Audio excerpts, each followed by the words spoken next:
नमांश सियाल के लिए जो किया है उसने भारत को तो भावुक कर ही दिया है, लेकिन इंसानियत को भी जीवित रख दिया है।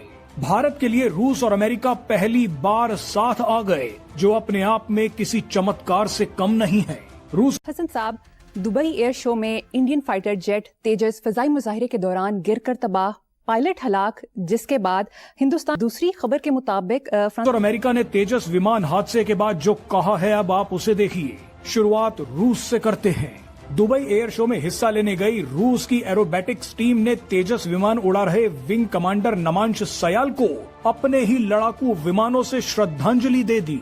रूस की मशहूर रशियन नाइट्स एरोबैटिक्स टीम ने विंग कमांडर नमांश सयाल के लिए एक मिसिंग मैन मैन्यूवर किया। ये मैन्यूवर शहीद पायलट्स को सम्मान देने का एक पारंपरिक तरीका माना जाता है। रूस ने मिसिंग मैन मैन्यूवर का एक वीडियो भी शेयर किया, जिसे आप अपनी स्क्रीन पर देख रहे हैं। इस फॉर्मेशन में आप देख सकते हैं कि एक लड़ाकू विमान दूसरे लड़ाकू विमानों से दूर जाता दिखता है। ये दिखाता है कि एक पायलट्स अपने साथी पायलट्स को छोड़कर हमेशा के लिए चला गया है। रूसी टीम ने एक पोस्ट भी लिखा, जिसमें कहा गया कि ये फॉर्मेशन उस भाई के लिए है जो अपनी आखिरी उड़ान से वापस नहीं लौट पाया।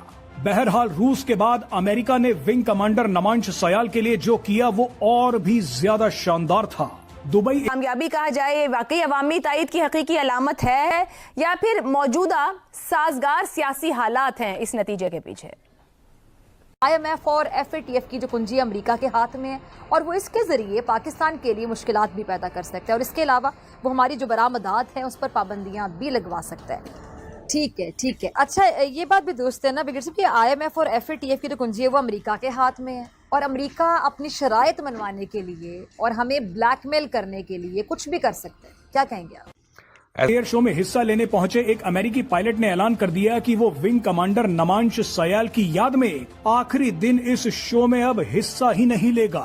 अमेरिकी एयरफोर्स पायलट टेलर हिएस्टर ने दुबई शो में तेजस क्रैश और भारतीय पायलट की मौत के बाद कहा कि इतने बड़े हादसे के बावजूद इस शो को जारी रखा गया, इसने मुझे चौंका भी दिया और परेशान भी कर दिया। ये शायद मानवता और संवेदना के लिहाज से ठीक नहीं था। अमेरिकी पायलट टेलर हिएस्टर ने कहा कि भारतीय पायलट की मौत के बाद तुरंत इस शो को रोक देना चाहिए था। इस अमेरिकी पायलट ने लिखा कि हमने कहावत सुनी है कि शो मस्ट गो ऑन। हर कोई यही कहता है। हो सकता है कि वो लोग ठीक भी हों, लेकिन एक बार सोचकर देखिए कि कल आपके जाने के बाद कोई ऐसा बोले तो आपको कैसा महसूस होगा। बहरहाल जिस तरह से रूस और अमेरिका ने विंग कमांडर नमांश सयाल को श्रद्धांजलि दी, उसने दुनिया समेत भारत को भी भावुक कर दिया है। लेकिन एक देश है जिसने नीचता की हदें पार कर दी हैं। और मैं एक चीज जो मैंने नोट किया वो ये है कि पाकिस्तान इस दहशतगर्दी में अकेला है। कोई भी ऐसा मुल्क नहीं है that stands with Pakistan alone. मैंने इस पे पूरा एनालिसिस किया है। Pakistan stands alone in. क्या देख रहे हैं कि ये जो एक ग्लोबल टेंशन है, स्ट्रेटेजिक भी और इकोनॉमिक भी, इससे पाकिस्तान की सिक्योरिटी पे क्या असर पड़ेगा और इससे पाकिस्तान को मौके क्या मिलेंगे और किस किस्म की दुश्वारियों को हमें सामना करना पड़ेगा? इस खबर के दो पहलू हैं। एक तो दुश्मन बन के सोचना वो ज़रा घटिया लगता है। इंसान बन के सोचना चाहिए।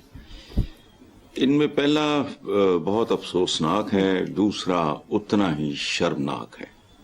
तो इस लिहाज से कोई सरप्राइज तो नहीं है उसको बहुत बड़ी विक्ट्री करार देना और कंपैरिजन करना। मेरे ख्याल बनता ही नहीं है, क्योंकि नवाज का बयानिया ये है कि पॉलिसी भी है और उनका नैरेटिव भी है। और नैरेटिव ये बड़ा जाहिर है, पायलट्स यंग होते हैं, मेरी तरह सठियाए हुए नहीं होते। दूसरी बात जो शर्मनाक मैंने जिसे कहा है वो है ये भारत का तैयारा नहीं, मोदी साहब की नहुसतगिरी है। मैं नहीं जानता, ग्लोबली जितना मैंने पढ़ा है हुक्मरान बेरहम होते हैं। क्या होना था, ये मोदी साहब का घमंड, उनका गुरूर, उनका तकब्बुर जमीन बोस हुआ है। अच्छा, जो दूसरा हिस्सा है आपकी बात का, उसके भी दो पहलू हैं। अमेरिका और दूसरे ममालिक के बाद उसके एक आम कमांडर ने तस्दीक की है। देखें, एक बात डॉक्टर फिजा बड़ी क्लियर है कि हमें तवाज़ुन रखने की जरूरत नहीं है जी। हमें पता है कि हमारा कौन जरीना टाइम टेस्टेड फ्रेंड है, उसको तो हम किसी हालत में सेक्रीफाइस नहीं कर सकते। Yes, America is a super power, and we should remain engage with them. उनको सारी बताएं कि दिस इज व्हाट हमारी प्रॉब्लम है, ये हम आपसे एक्सपेक्ट करते हैं, आपने जो कुछ हमने जो आपके लिए किया and what all you have done for us. Problem ये कि दे ब्लेम, हमेशा से अमेरिकन की आदत है कि वो अपने फेलियर्स को किसी दूसरे को डाल के स्केपगोट बनाते हैं अपनी पब्लिक को। You look always our relationship through the prism of India. आपके साथ नहीं है, दुनिया उसकी बात नहीं मान रही या दुनिया ने उनकी बात नहीं मानी। हम तालिबान के बारे में कहते हैं, दुनिया तालिबान हमारा इस मौक़िफ़ को नहीं मानती। ये जरूर कहती है कि वहां दहशतगर्द मौजूद है, ये जरूर कहते हैं कि वहां पे दहशतगर्द जो है मौजूद है, लेकिन आज मैं देख रहा था कि यूएई ने अपने एम्बेसडर अफगानिस्तान में भेजे हैं। तो आप यहीं से अंदाजा लगा लें, यहीं से अंदाजा लगा लें कि वेयर डज वी स्टैंड, हम कहाँ खड़े हैं। हमारी जो इंटरनेशनल कम्युनिटी है उसको इस चीज़ का पता है कि अब यहीं से आप अंदाज़ा लगा लें, यहीं से आप अंदाज़ा लगा लें what is the actual situation क्या है।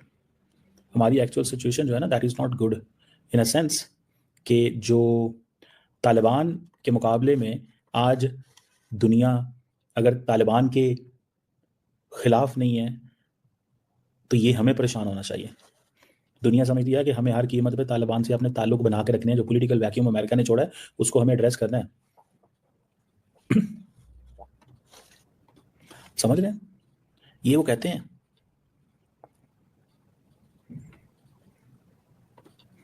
इस चीज को मतलब यहीं से आप अंदाजा लगा लें, इस चीज से ही अंदाजा लगा लें आप कि क्या हालात हैं। बहरहाल ये एक प्रॉब्लमेटिक सिचुएशन है। हमें क्यों अकेले लड़ना पड़ रहा है?